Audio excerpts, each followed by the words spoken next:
Hello Hot Potters, and welcome to another helping of Mr H's Hot Pot. You join me and the girls today just outside of Yorkshire, on the border between Yorkshire and Lancashire, where we've come to have a little look at this, where this fella's stood on this rock.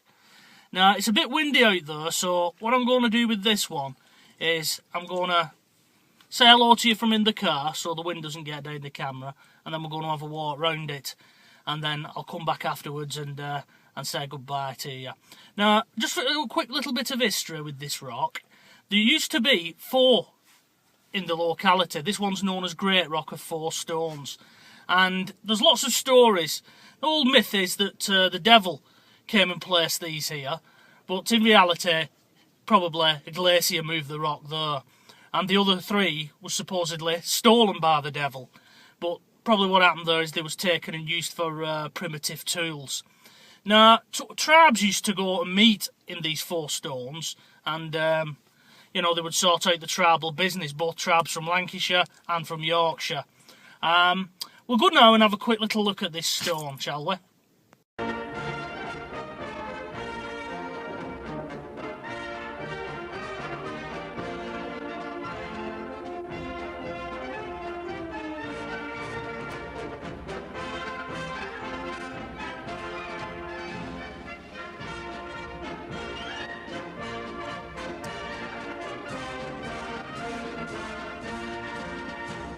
Now, as we approach Great Stone, one of the things that will hit you straight away is the amount of graffiti that's been chiselled and scratched into this stone.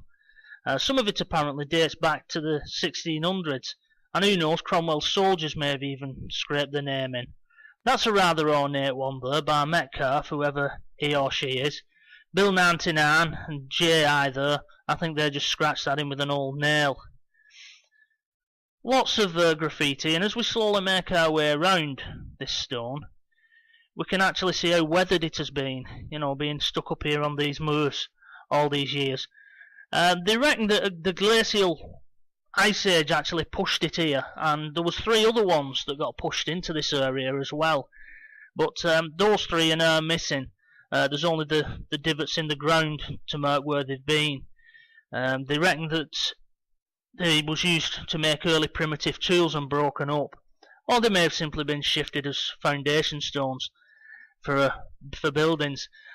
One story that's rather interesting is that the devil actually took the other 3 and used them as foundation stones in the Devil's Bridge at Kirby Lonsdale. That's an interesting story for any of you who's interested in that kind of thing.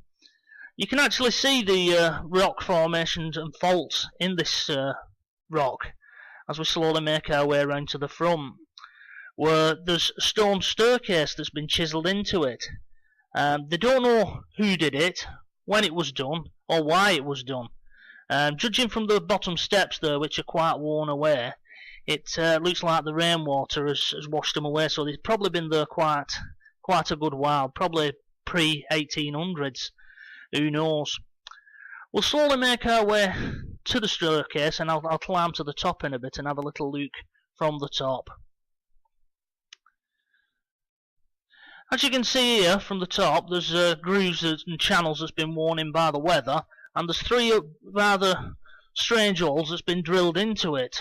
Who knows why?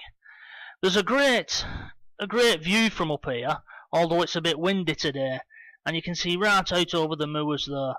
You know, it's lovely. This is my kind of country. I love it round here. And as you can see there, there's a very small rock, and that's where one of the other stones sat, and another again, making 3.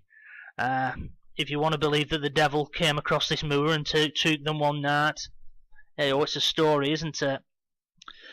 I'll make my way back down this stone staircase in a minute, and we'll get to the bottom again. Just pulling back from this, one of the stories around this area is that during the plague, they used to actually hold markets up here rather than going into the infected towns. Again, whether that's true or not, I don't know. I can't see the point of it personally. I mean, you'd only need one infected person to come up here on these moors, and everyone would be infected, wouldn't they? But that's another local myth that they've never been able to prove or disprove. Once again, Lovely view of the moor there, and slowly making our way around this rock again. AC there, carving the names in. I wonder if you could actually reach a stage where there'd be no room left on this stone.